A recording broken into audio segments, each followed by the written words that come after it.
السلام علیکم، SMTV global کے ساتھ میں ہوں آمنہ انفال۔ سب سے پہلے news head lines.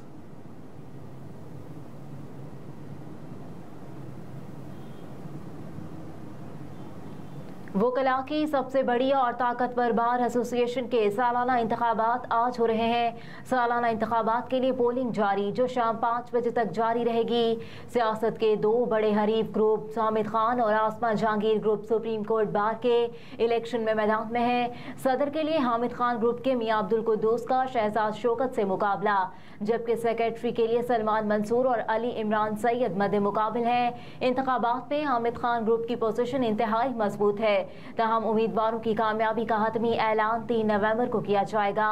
Hamid Khan نے کہا کہ یہ الیکشن 2 بیانیوں کا مقابلہ ہے، آئین کی سربلندی کے لیے کام کرتے رہیں گے، جبکہ عابد زبیری نے کہا کہ میاں عبدالقدوس کے ساتھ کھڑے ہونے والے ہی قانون کی حکمرانی کے ساتھ کھڑے ہوں گے، سوچ سمجھ کے ووٹ ڈالیں۔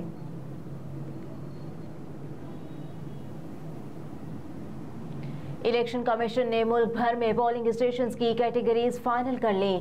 چاروں صوبوں میں 91,809 پولنگ اسٹیشنز قائم کیے جائیں گے۔ ملک میں عام انتخابات کی تیاریاں جاری ہیں۔ الیکشن کمیشن نے ملک بھر میں پولنگ اسٹیشنز کی کیٹیگریز فائنل کر لی۔ نارمل، حساس اور انتہائی حساس پولنگ اسٹیشنز کا ڈیٹا سامنے آ گیا۔ ذرائع نے بتایا کہ چاروں صوبوں میں 91,809 پولنگ اسٹیشنز قائم کیے جائیں گے۔ ذرائع کے مطابق پنجاب میں کل 51,821 پولنگ اسٹیشنز بنائے جائیں گے، جس میں 15,829 پولنگ اسٹیشن حساس اور 6,599 انتہائی حساس قرار دیے گئے ہیں۔ ذرائع کے مطابق سندھ میں 19,236 پولنگ اسٹیشنز بنائے جائیں گے، جس میں 8,030 پولنگ اسٹیشن حساس اور 4,430 پولنگ اسٹیشن انتہائی حساس ہوں گے۔ ذرائع کے مطابق بلوچستان میں 5,015 پولنگ اسٹیشنز کا پروگرام فائنل کیا گیا ہے۔ بلوچستان میں 2,068 حساس، 2,038 انتہائی حساس ہوں گے، جبکہ خیبر پختونخوا میں مجموعی طور پر 15,737 پولنگ اسٹیشنز قائم کیے جائیں گے۔ ذرائع کے مطابق خیبر پختونخوا میں 6,581 حساس، 4,344 اسٹیشن انتہائی حساس ہوں گے۔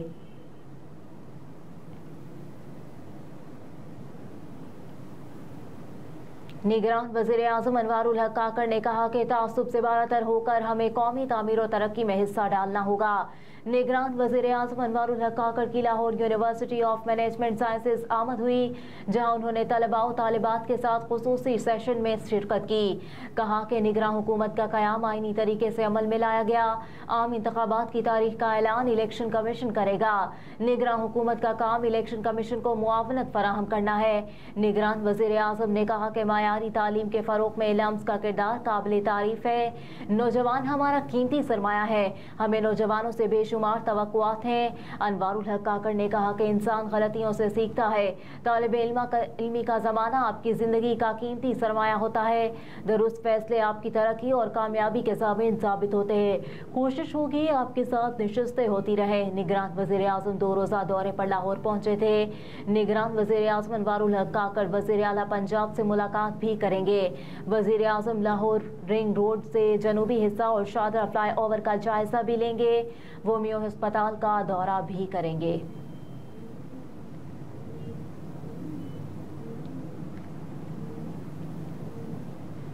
وفاقی حکومت نے گیس کی قیمتوں میں ہوشربا اضافہ کر دیا۔ اعلامیے کے مطابق گیس کی نئی قیمتوں کا اطلاق 1 نومبر سے ہوگا۔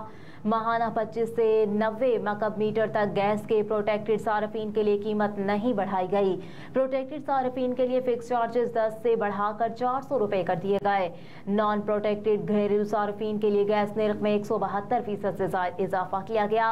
پیٹرولیم ڈویژن کے اعلامیے کے مطابق ماہانہ 25 مکعب میٹر صارفین کے لیے قیمت 200 سے بڑھا کر 300 روپے فی MMBTU مقرر کر دی گئی۔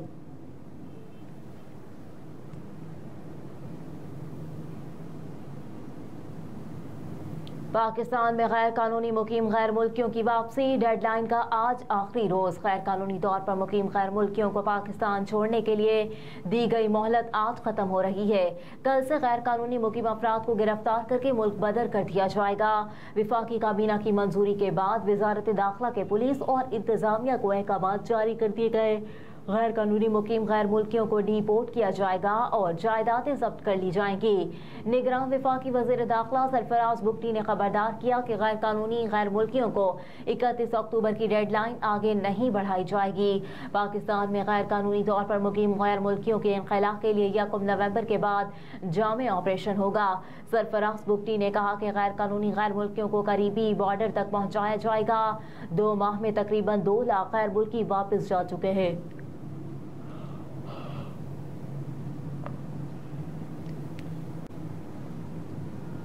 گیس کی قلت کے باوجود گیزر کی فروخت میں اضافہ۔ موسم سرما کے آغاز کے ساتھ ہی سوئی گیس کی قلت کے باوجود گیس گیزر کی فروخت میں اضافہ ہو گیا، جبکہ دوسری جانب مقامی سطح پر غیر معیاری گیس گیزر کی تیاری بھی جاری، مگر مقامی سطح پر جگہ جگہ تیار ہونے والے ان گیس گیزر کی چیکنگ کے لیے کوئی اقدامات نہیں کیے جا رہے، جس کے باعث کسی بھی وقت کسی بھی جگہ ناخوشگوار واقعات کا احتمال بڑھتا جا رہا ہے۔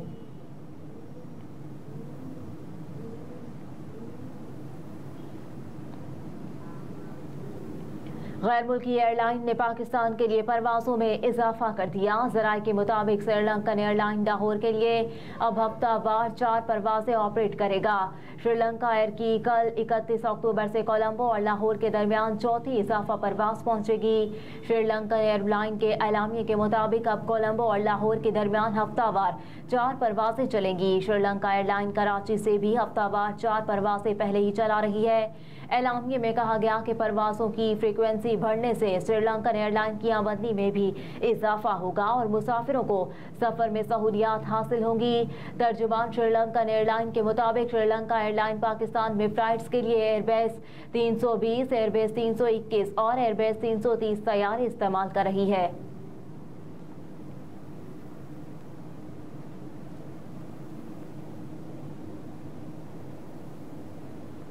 مہنگائی توقع کے مطابق بڑھی، شرح سود برقرار ہے۔ اسٹیٹ بینک آف پاکستان کی زرعی پالیسی کمیٹی نے پالیسی ریٹ کو تبدیل نہ کرنے اور شرح سود 22% پر برقرار رکھنے کا فیصلہ کیا ہے۔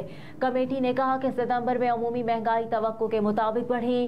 اسٹیٹ بینک نے مانیٹری پالیسی کا اعلان کر دیا، جس کے مطابق شرح سود 22% پر برقرار رکھی ہے۔ اسٹیٹ بینک نے کہا کہ نومبر 2023 میں گیس مہنگی ہونے سے مہنگائی بڑھنے کا امکان ہے۔ زرعی پالیسی کمیٹی کے اجلاس میں شرکاء نے بتایا کہ ستمبر 2023 میں عمومی مہنگائی توقع کے مطابق بڑھی، تاہم تخمینے کے مطابق اکتوبر کے دوران اس میں کمی آئے گی اور پھر خصوصاً مالی سال کی دوسری ششماہی میں عمومی مہنگائی میں کمی جاری رہے گی۔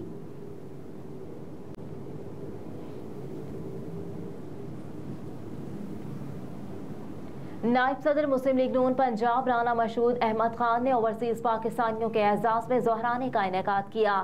ظہرانے میں chief coordinator international affairs barrister Amjad, additional attorney general UK Malik Zubair Gul, صدر مسلم لیگ نون پاکستان رانا اسد اللہ خان، رہنما مسلم لیگ نون یورپ شہزادہ عثمان طاہر، صدر مسلم لیگ نون Sweden Saeed Sheikh, Rashid Nasr Ullah, Rashid Hashmi, Chaudhry Ansar advocate, Mehr Amanat Hussain Barcelona Spain, Sohail Warraich Canada, Imran Saeed London, doctor Abulfazl Australia, Chaudhry Rashid Sharjah, Mir Abrar Istanbul ترکی، چودھری پرویز سندیلا، قمر ریاض خان اٹلی، راجہ عامر اقبال سمیت دیگر اوورسیز پاکستانیوں، شعبہ صحافت سے تعلق رکھنے والے معروف صحافیوں حفیظ اللہ نیازی، افتخار احمد، سلمان غنی، عبدالغنی مزمل سرہوردی، رضوان رضی، معروف رضی دادا اور Muslim League Noon research and planning unit کے ممبران سارہ افتخار، ڈاکٹر شاہ جہاں، رانا خالد، علی یونس نے شرکت کی۔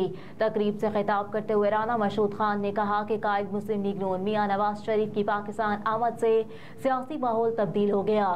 اوورسیز پاکستانی ہمارا عظیم سرمایہ ہے، جنہوں نے ہر مشکل وقت میں پاکستان کا معاشی و معاشرتی لحاظ سے ساتھ دیا۔ ہمیں اپنے محب وطن پاکستانیوں پر فخر ہے۔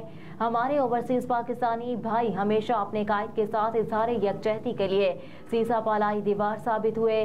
رانا مشہود احمد خان نے مزید کہا کہ مشکل وقت میں قائد میاں نواز شریف کے ساتھ چٹان کی طرح کھڑے ہونے والے مخلص ساتھیوں کو سلام پیش کرتا ہوں۔